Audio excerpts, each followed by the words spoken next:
warahmatullahi wabarakatuh. Semangat pagi anak-anak. Jumpa lagi dengan saya Miss Indah. Bagaimana kabarnya hari ini? Baik bukan? Ibu berharap semua dalam keadaan sehat selalu dan tentunya masih semangat walau belajar dari rumah.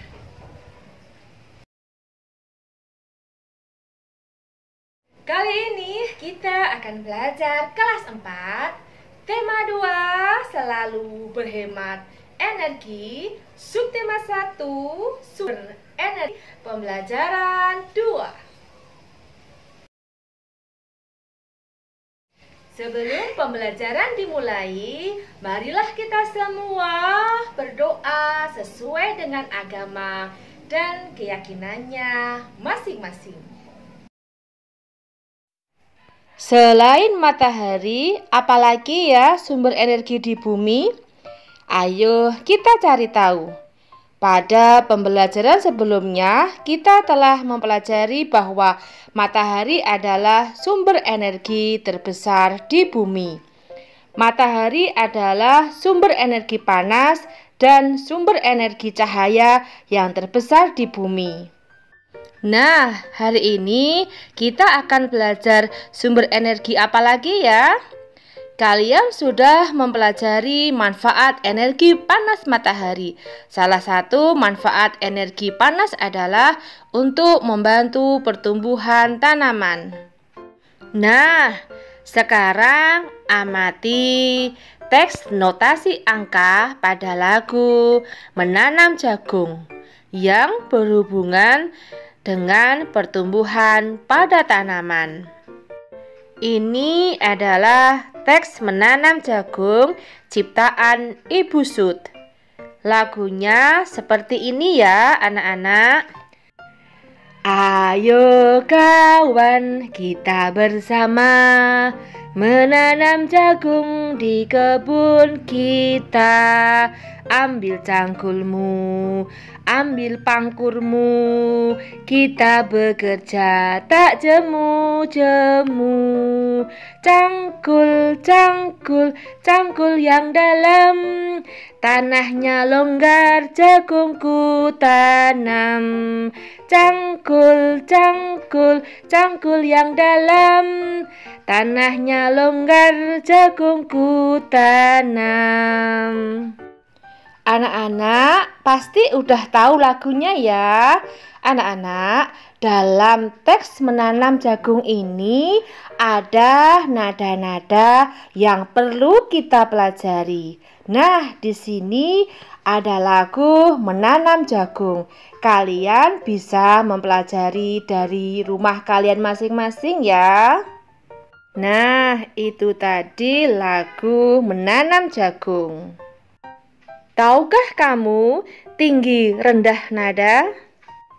Dalam lagu Menanam Jagung tadi ada nada-nada anak-anak. Nah, nada 1 di sini itu kalau kita baca do, angka 2, re 3, mi 4, fa 5, sol 6, la 7, si.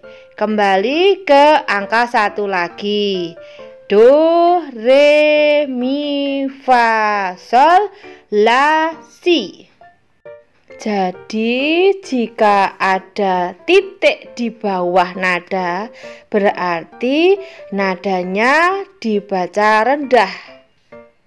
Nah, semakin ke kanan nadanya akan semakin tinggi, diberi dengan titik di atasnya. Pada teks tadi kalian bisa menandai mana yang nada tinggi dan mana yang nada rendah. Selanjutnya, birama lagu adalah 4/4. Itu menunjukkan bahwa dalam satu birama terdapat 4 ketukan. Satu ketukan akan bernilai 1/4. Lalu di sini ada tanda re, lalu di atasnya itu di garis atasnya itu menunjukkan bahwa kedua nada dalam satu ketukan masing-masing 1/8 ketukan. Nah, itu tadi kita telah belajar tentang tinggi rendah nada dan tentang birama. Tanaman jagung dapat tumbuh karena air. Apakah air juga merupakan sumber energi? Ayo kita cari tahu. Energi air. Air merupakan salah satu sumber energi. Tubuh kita membutuhkan air untuk beraktivitas. Tidak hanya manusia, tumbuhan, dan hewan juga membutuhkan air. Selain diminum, air juga kita gunakan untuk memasak, mencuci, mandi, dan lain-lain. Air juga dapat dimanfaatkan sebagai sumber energi listrik, salah satunya dengan menggunakan kincir air. Nah, di sini ada gambar kincir air. Kincir air ini digunakan untuk pembangkit listrik tenaga air atau menghasilkan sumber energi listrik. Aliran air akan dialirkan ke turbin. Lalu turbinnya akan berputar sehingga menghasilkan energi listrik dari generator yang ada. Ini adalah gambar manfaat air untuk kehidupan manusia. Untuk mencuci, memasak, untuk pertanian, untuk menyirami tumbuhan, untuk minum hewan, makan hewan, mandi hewan, dan manusia juga untuk bisa mencuci tangan. Untuk perhotelan membutuhkan air juga di kamar mandinya. Lalu pelayaran juga berhubungan dengan air. Jadi anak-anak, ternyata air itu dimanfaatkan di berbagai lini kehidupan. Dari kehidupan kita sehari-hari, dari perhotelan, dari pertanian, perkebunan, dan masih banyak lagi. Air sangat penting bagi kita. Setiap orang berhak mendapatkan air yang bersih. Kita bisa membayangkan manusia tidak bisa hidup tanpa air. Kita setiap hari pasti membutuhkan air. Perhatikan gambar berikut. Di sini ada gambar air digunakan untuk minum dan air digunakan untuk mandi. Jadi, setiap manusia berhak mendapatkan air yang bersih. Mengapa anak tersebut minum? Pastinya karena haus ya. Kedua, mengapa anak tersebut mandi? Ya karena badannya kotor dan dia membersihkan tubuhnya dengan mandi. Apakah mandi dan minum adalah kebutuhan? Ya, mandi dan minum adalah sebuah kebutuhan. Nomor 4, apa yang terjadi jika ia tidak mempunyai air bersih? Apakah bisa minum? Tentunya tidak bisa, karena air itu sangat dibutuhkan anak-anak. Apakah kita semua membutuhkan air bersih? Jawabannya tentu. Nomor 6, apakah semua makhluk hidup berhak untuk mendapatkan air bersih? Ya, semua makhluk hidup berhak mendapatkan air bersih. Apa yang dimaksud hak? Semua makhluk hidup berhak mendapatkan air bersih. Nah, kita akan belajar tentang pengertian hak dan contoh-contohnya dalam kehidupan sehari-hari.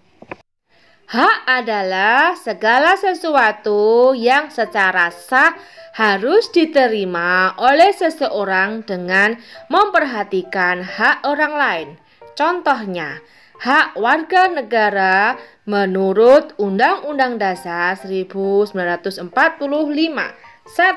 Kesamaan kedudukan dalam hukum dan pemerintahan. Pasal 27 ayat 1. 2. Mendapat pekerjaan dan penghidupan yang layak. Pasal 27 ayat 2. 3. Untuk berserikat dan berkumpul mengeluarkan pendapat atau pikiran dengan lisan dan tulisan. 4. Dijamin kemerdekaan tiap warga negara untuk memeluk agama dan beribadat sesuai agama dan kepercayaan masing-masing.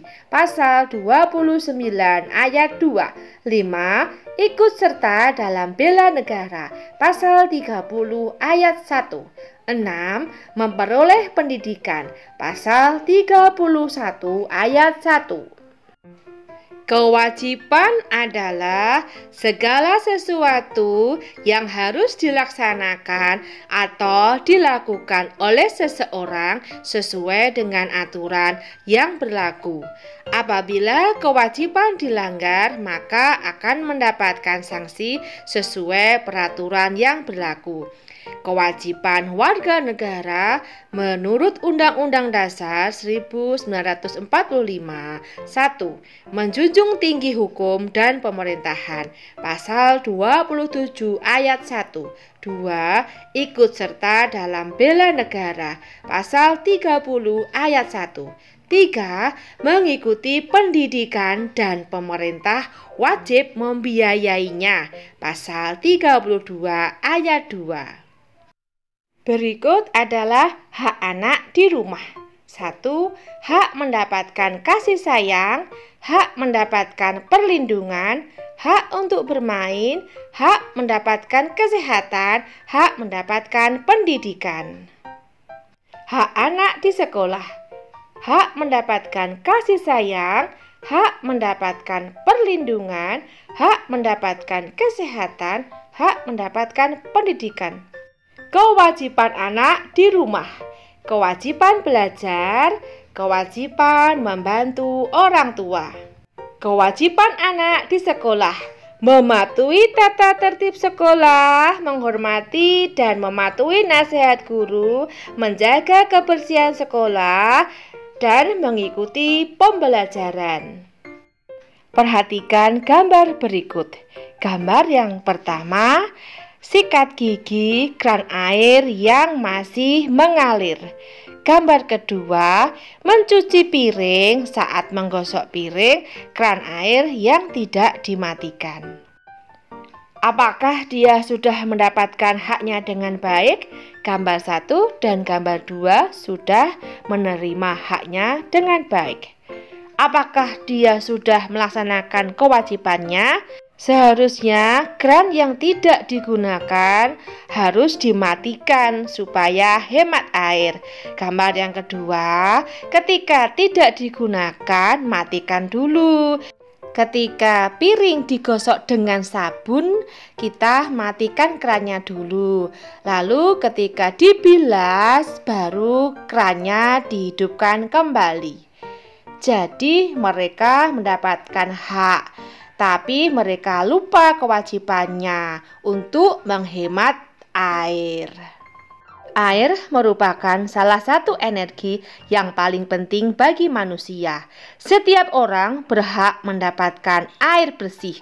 Kita wajib menghemat penggunaannya. Ini adalah cara menghemat air. 1. Periksa tagihan air.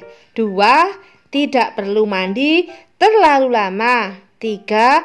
Mematikan kran dapat menghemat air. 4. Cucilah baju saat mesin cuci sudah penuh. 5. Tutup kran dengan sempurna. 6.